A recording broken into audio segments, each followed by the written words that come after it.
The kettle had just begun its low whistle when Nolan walked into the kitchen, rubbing his eyes with the same gesture he used as a boy when he feared monsters under the bed. For a moment, I almost smiled at the memory. But his voice pulled me back. "Mom," he said, leaning against the counter, tone casual to casual. "I've been thinking, this whole setup, it's not really working anymore." My hand froze on the butter knife, pressing too hard against the toast. "You know," he continued, eyes darting away, "maybe it's time you found something for yourself. A job maybe, or an assisted community. Something with structure. Jessa and I, we need space." The words landed heavier than I expected, though I should have seen them coming. Gratitude had thinned in this house long ago. I managed a nod, not agreement, just survival. He mistook it for understanding. "It's not that we don't appreciate you. Of course we do. But appreciation doesn't sound like eviction." When he left for work, coat trailing behind him, I cleaned the counter. That's when Jessa's voice carried from upstairs. "If she's not gone by spring, I'm losing it.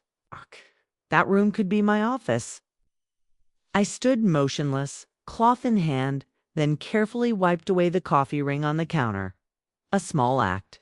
Quiet erasure. It's the kind I'd grown used to that afternoon. I walked to my room and pulled the old suitcase from beneath the bed. The zipper stuck, but with pressure. It gave way like a door opening to a thought I'd buried for years. You see? This is the part of a story most people never tell. The moment you realize you're not simply unwanted, you're disposable. And if you've ever felt like that, you'll want to listen closely. Subscribe to Shattered Bondsby, because these are the truths families try to bury.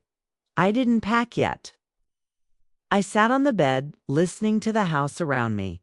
The hum of the washing machine, the scrape of Mia's pencil upstairs. Sounds of life I no longer belonged to. When I first moved in, after my mild stroke, Nolan had insisted, "You shouldn't be alone, Mom. Let us take care of you now." The first months almost felt warm. Jessa thanked me for dinners. Mia slipped little drawings into my lap. Nolan even joked, "You've given this house more love than we did in 5 years. But time rubs the shine off everything." The thanks grew rare. The notes stopped. My teacups replaced with ones Jessa found on sale. My photo shelf cleared for decluttering.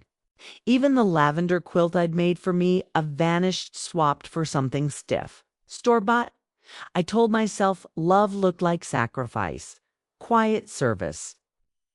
But lately, the silence around me had grown louder than any thank you. That's when I remembered the box. The old writing box my husband once gave me. Inside, beneath brittle receipts and fading birthday cards, I found the envelope. My fingers brushed the name written decades ago.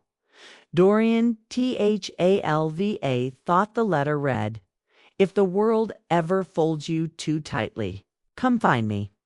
The studio's still standing. The looms are waiting. We were never just makers, Elthar. We were storytellers. And stories don't die unless we let them. I read it twice, then 3 times, until the words burned like a spark in the dark. The next morning, I folded clothes with unusual calm. Long sleeves, thick socks, the green cardigan Mia once called my fairy forest sweater. Jessa paused at the door. "Packing?" she asked, voice sweet but clipped. "Just sorting," I lied. By afternoon, Nolan appeared. Crooked grin forced. "Didn't think you'd take us seriously? Guess it's for the best, huh?"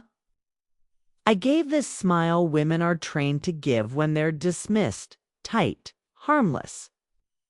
But inside, I had already left. That night, I opened the letter again, ran my finger along Dorian's signature. For the first time in years, I let myself wonder, What if there was more waiting for me? Before dawn, I slipped out. The house still asleep. I placed a folded note on the counter. Thank you for the roof. I'll send my forwarding address. Then I left. No tears, no backward glance. The train smelled of steel and old paper. As it pulled away from the station, the town dissolved into mist. For the first time in decades, I didn't feel useful. I didn't feel responsible. I felt unclaimed. And strangely, that felt like freedom. Vermont was colder than I remembered. The gravel path crunched beneath my shoes as I walked toward the faded sign, Hollow Brook Studio. The door opened before I knocked. There he was, Dorian. His hair silver, apron stained with dye, eyes steady. You kept it, he said softly, nodding at the letter in my hand. I did. I whispered Dot inside. The looms stood waiting like old friends. My hands hovered, stiff with age, but the memory of movement returned. I began to weave again 2 mute patterns, but truth, forgotten women, silent years. The ache of vanishing into the background. The piece was called Threads of the Forgotten, and people came. They stood in silence. They wept. They left notes. I saw my mother in these threads. One woman left. An earring saying, she always told me I'd find the right place to leave it. Even Mia found it online, circled my name in red, messaged me, Grandma, this is yours. I'm so proud of you. When Nolan finally came, shoulders sagging with guilt, he stood before my work and whispered, I didn't realize how much you were doing, how much we expected without asking what you needed. Sorry it was late, but it was real. By spring, letters from Mia filled a wooden box by my bed. She wrote about the lavender quilt, about counting the stars I stitched into it to fall asleep. Proof that not everything was erased. Now, when I sit beneath the apple tree outside Hollowbrook, watching petals scatter across the grass, I know this truth. I wasn't running away. I was running toward something that was always mine.